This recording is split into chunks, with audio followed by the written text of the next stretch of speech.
Film की शुरुआत होती है एलियट डीकन नाम के एक फ्यूनरल डायरेक्टर से। वह शव को दफनाने की तैयारी कर रहा है। बेहद नरमी से वह उस मृत शरीर से बातें करता है और फिर अपनी पुरानी कैमरा से उसकी तस्वीर खींच लेता है। दूसरी तरफ हमें मिलती है एना टेलर, जो मिडिल स्कूल में टीचर है। वह अपने बॉयफ्रेंड पॉल के साथ रहती है, जो पेशे से वकील है। दोनों अपने अपार्टमेंट में करीब होते हैं, लेकिन एना के चेहरे पर मायूसी और उदासी साफ झलक रही है। पॉल सिगरेट जलाता है और एना बाथरूम में शॉवर लेने चली जाती है। वहीं पर दोनों अपने रिश्ते को लेकर बहस छेड़ देते हैं। पॉल पूछता है कि क्या वह खुश है, लेकिन एना का चेहरा बता देता है कि वह अंदर से बेहद परेशान और बेचैन है। सुबह की इस तकरार के बाद एना स्कूल पहुंचती है। वहां वह देखती है कि एक छोटा बच्चा जैक कुछ बड़े बच्चों से तंग किया जा रहा है। एना उसे बचा लेती है।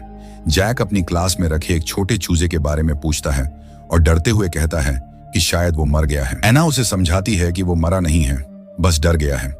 लेकिन खुद एना का मन भी टूटा हुआ है। क्लासरूम में वह बेजान सी डेस्क पर बैठी रहती है, गहरी सोच में डूबी हुई।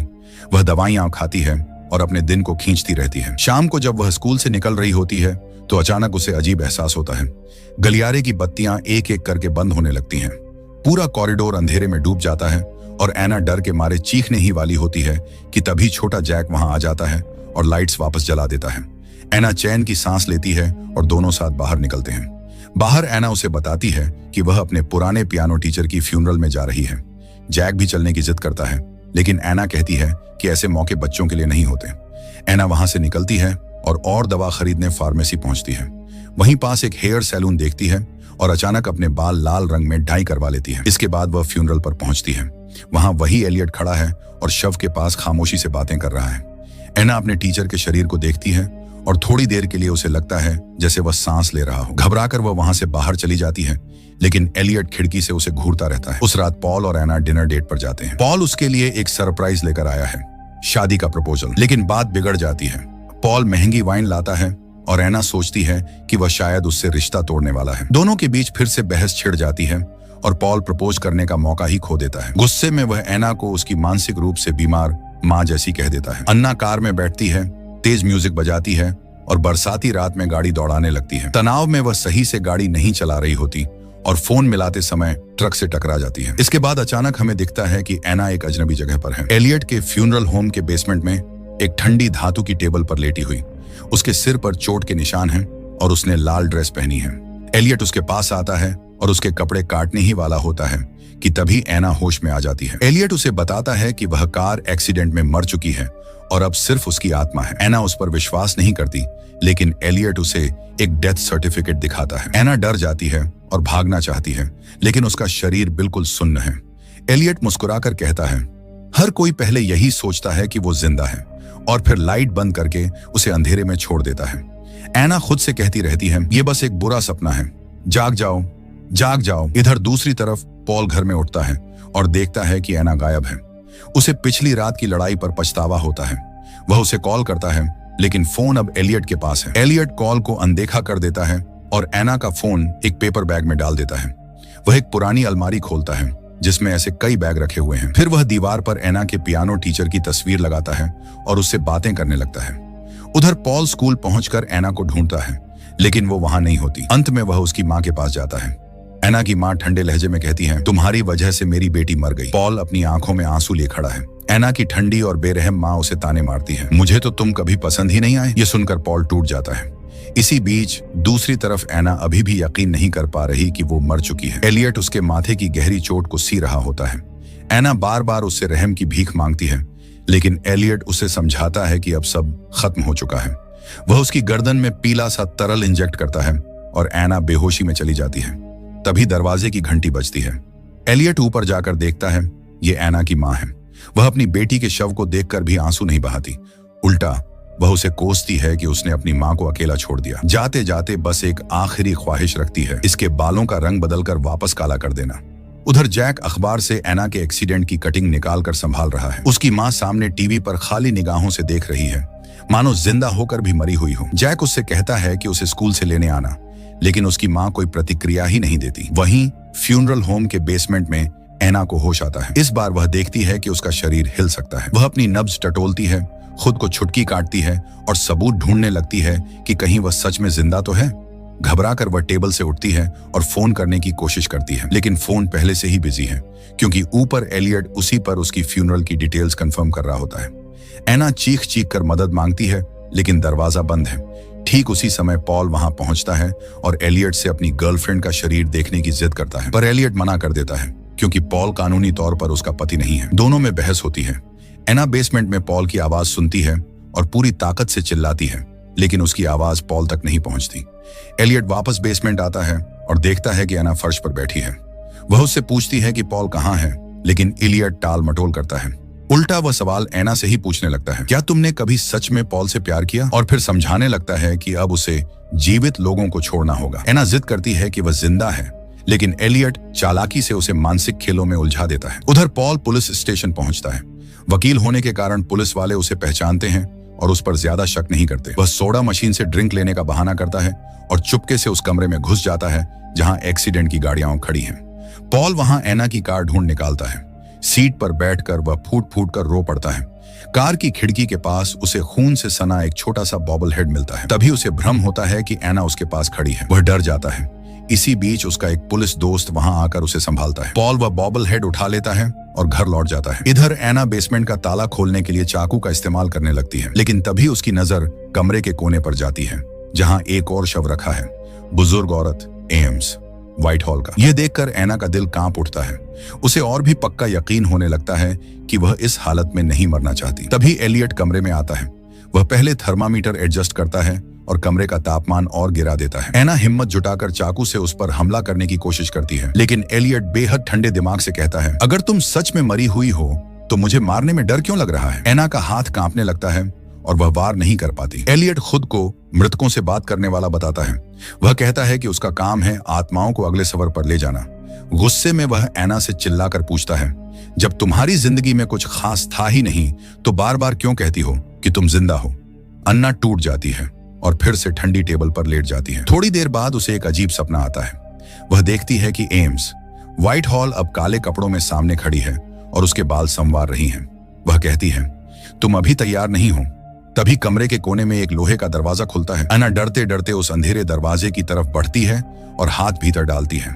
अचानक एक सफेद सा हाथ उसके हाथ को पकड़ लेता है और अंधेरे में खींच लेता है। एना खुद को एक अजीब सी काली दुनिया में पाती है जहां नीली नीली रोशनी चमक रही है। वहां से एक छोटी सी घायल बच्ची बाहर आती है और कहती है, तुमने मुझे निराश कर दिया, मैं ही तुम हूं और शायद तुम्हारा मर जाना ही बेहतर होता। अचानक एना का सपना टूट जाता है और वह फिर से बेसमेंट की टेबल पर जाग जाती है। गुस्से में वह सारे सामान शेल्फ से गिरा देती है और पागलों की तरह चिल्लाने लगती है। ऊपर एलियट फूल सजाने में व्यस्त है।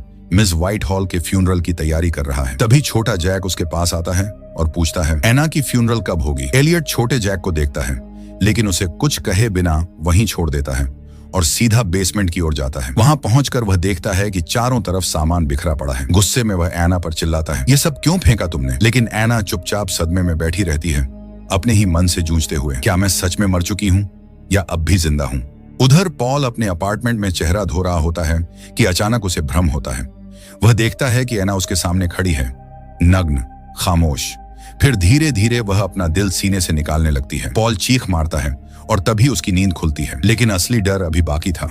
कार से उठाया हुआ वही छोटा बॉबल हेड गुड़िया अब अपना सिर हिलाते हुए उसकी तरफ देख रहा था। बेसमेंट में एलियट एना के लिए उसकी मां द्वारा चुना गया गाउन लाता है। एना कहती है, मैं मरने के लिए तैयार नहीं हूं। वह उससे बातचीत करने का नाटक करती है, लेकिन असल में एलियट की जेब से चाबियां चुरा लेती है। एलियट गाड़ी लेकर बाहर निकल जाता है, लेकिन थोड़ी ही दूर जाकर उसे एहसास होता है कि उसकी चाबियां गायब हैं। वह तुरंत लौट आता है और उसी समय एना मेन डोर खोल रही होती है। एना तुरंत रसोई की तरफ भाग जाती है और छुप जाती है। एलियट को शक नहीं होता, लेकिन एना ने भूल से चाबियां दरवाजे में ही छोड़ दी थी। अब उसके पास भागने का कोई रास्ता नहीं बचा। घर में हल्की सी आवाज होती है और एलियट शक में कमरों की तलाश शुरू करता है। एना एक चाकू उठा लेती है और फोन से पॉल को कॉल करने की कोशिश करती है। पॉल फोन उठाता है, लेकिन एना की टूटी फूटी आवाज सुनकर उसे लगता है कोई मजाक कर रहा है और वह कॉल काट देता है। तभी एलियट उसे पकड़ लेता है। वह एना से कहता है, तुम्हारे जैसे लोग हमेशा सबूत ढूंढते रहते हो। फिर उसे आईने के सामने खड़ा करता है। एना देखती है कि उसका चेहरा बेहद पीला और निर्जीव लग रहा है। वह खुद भी घबरा जाती है और सोचने लगती है कि शायद सच में वह मर चुकी है। इसी बीच बाहर खड़ा जैक खिड़की से अंदर झांकता है और एना को देख लेता है। एलियट मुस्कुराता है। यह उसके लिए छोटे बच्चे को फंसाने का एक और मौका था। एलियट एना को फिर बेसमेंट में ले जाता है और उसकी माँ की इच्छा पूरी करने के लिए उसके लाल रंगे बाल धोकर फिर से काले कर देता है। तभी उसे एक और कॉल आती है, एक नए शव को फ्यूनरल के लिए तैयार करना है। दूसरी तरफ पॉल अब भी दुख में डूबा है। वह एना के स्कूल पहुंचता है और उसकी चीजें समेटने लगता है। ड्रॉअर में उसे पुराने पिकनिक की तस्वीरें और पोस्टकार्ड मिलते हैं जो एना ने सिर्फ उसके लिए संभाल कर रखे थे। उन यादों को देखकर उसकी आंखें भर आती हैं और गुस्से में वह सारी चीजें जमीन पर पटक देता है। इधर एलियट बेसमेंट में लौटकर एक और शव तैयार कर रहा होता है। वह मृतक के होंठ सी देता है और आंखों में प्लास्टिक भर देता है। एना उससे पूछती है, क्या पॉल ने मेरे लिए आंसू बहाए? एलियट झूठ बोलता है कि उसने नहीं रोया, जबकि सच यह था कि पॉल ने अब तक एना का शव देखा ही नहीं था। एना एलियट से पूछती है, लोग मरते क्यों हैं? एलियट ठंडी आवाज में जवाब देता है, मृत्यु ही तो जीवन को मायने देती है। इसके बाद वह फिर वही पीला तरल उसकी नसों में भर देता है और एना बेहोश हो जाती है। स्कूल में पॉल की मुलाकात जैक से होती है। जैक कहता है कि उसने एना को फ्यूनरल होम में लाल ड्रेस पहने देखा है। पॉल हैरान होता है क्योंकि एना के पास कोई लाल ड्रेस थी ही नहीं। जैक बार बार कहता है कि उसने उसे सचमुच देखा था। पॉल झुंझलाकर धैर्य खो देता है और जब जैक कहता है कि शायद अब पॉल उसे प्यार नहीं करता, तो पॉल गुस्से में उसे थप्पड़ मार देता है। वहीं फ्यूनरल होम में एलियट अजीब आदत के मुताबिक अपनी खींची हुई तस्वीरों से बातें कर रहा होता है। तभी उसे खिड़की से बाहर एक पुलिस कार दिखती है। उसका दिल घबराने लगता है। पुलिस वाला दरवाजे पर आता है और कहता है, मैं शव देखना चाहता हूँ। एलियट पहले तो भागने की सोचता है, लेकिन पता चलता है कि वह पुलिस वाला उस नए मृतक का भाई है। एलियट चैन की सांस लेता है और उसे बेसमेंट में ले जाता है। पुलिस वाला अपने भाई को देखता है, लेकिन तभी उसकी नजर पास में पड़ी एना पर जाती है। वह बेहोश होती है, लेकिन उसका सिर हल्का सा हिलता है। पुलिस वाला कुछ देर अकेला रहने का अनुरोध करता है और एलियट बाहर चला जाता है। पुलिस वाला धीरे धीरे एना के पास आता है। ऐसा लगता है कि उसे शक हो गया है कि एना जिंदा है, लेकिन वह बस उसके शरीर को छूता है और फिर एलियट के लौटने से पहले वहां से चला जाता है। एलियट इस घटना से परेशान हो जाता है। गुस्से में वह मृत शरीर पर मेकअप करने लगता है और इतना अजीब व्यवहार करता है मानो किसी गुड़िया को तैयार कर रहा हो, लेकिन शव से कोई जवाब नहीं आता। इसी दौरान जैक फिर से फ्यूनरल होम पहुंचता है। वह नए शव के पास जाता है, लेकिन तभी एलियट अचानक आ जाता है और उसे डरा देता है। एलियट बच्चे से कहता है, मृत लोग तुम्हारे पास आते हैं क्योंकि तुम्हारे पास एक वरदान है। मेरे पास भी वही शक्ति है। जैसे लाजर ने यीशु को जिंदा किया था, वैसे ही तुम भी सीख सकते हो। वह जैक को बहलाने लगता है और कहता है कि वह उसे यह शक्ति इस्तेमाल करना सिखा सकता है। गाड़ी चलाते समय पॉल की नजर अचानक एक लाल ड्रेस पर पड़ती है। वही ड्रेस जिसके बारे में जैक ने बताया था। पहले उसे याद नहीं आया, लेकिन अब पॉल को एहसास होता है कि सच में एना के पास ऐसी ड्रेस थी। वह तुरंत गाड़ी मोड़ता है और फ्यूनरल होम पहुंच जाता है। बाहर एलियट पेड़ पौधे काट रहा होता है। पॉल उस पर चिल्लाता है कि उसने एना को देखा है। वह कहता है जैक ने उसे खिड़की से देखा था, लेकिन एलियट बड़ी चालाकी से जवाब देता है कि जैक अक्सर फ्यूनरल होम आता रहता है और उसकी कल्पना बहुत तेज है। पॉल गुस्से में अंदर घुस जाता है और बेसमेंट की ओर दौड़ते हुए एना का नाम पुकारता है। उसी पल एना होश में आती है, लेकिन अब वह मान चुकी है कि वह सचमुच मर चुकी है, इसलिए वह कोई प्रतिक्रिया नहीं देती। पॉल निराश होकर पुलिस के पास जाता है और उनसे सर्च की मांग करता है, लेकिन पुलिस उसे गंभीरता से नहीं लेती और सिर्फ उसकी हालत को शोक समझकर टाल देती है। इधर एलियट एना को टेबल पर लिटाकर अंतिम तैयारियां कर रहा होता है। एना धीरे धीरे अपने दिल की बातें बताने लगती है। वह कहती है कि उसकी जिंदगी सिर्फ एक रूटीन बनकर रह गई थी। उसने कभी खुद को सच्चा प्यार करने नहीं दिया, क्योंकि बचपन से उसे यही सिखाया गया था कि प्यार हमेशा दर्द देता है। जब एलियट उससे पूछता है कि उसे अपनी जिंदगी से क्या चाहिए था, एना का सीधा जवाब होता है, बस खुश रहना। एलियट गुस्से में भर जाता है और उसके रिश्ते पर सवाल उठाने लगता है। अचानक वह दरवाजा खोलकर कहता है, जाओ, तुम्हें एक और मौका दिया है। लेकिन जैसे ही एना बाहर कदम रखती है, उसे डरावना भ्रम होने लगता है और वह जड़ हो जाती है। एलियट ठाका मारकर कहता है, लोग मौत से नहीं डरते, असली डर तो जिंदगी से होता है।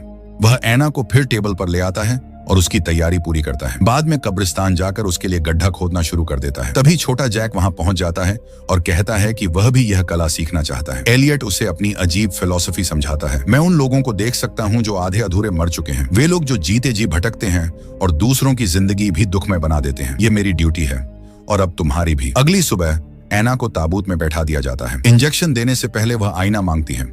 जैसे ही वह शीशे पर सांस छोड़ती है, उसमें धुंध जम जाती है। उसी पल उसे सच्चाई समझ आती है।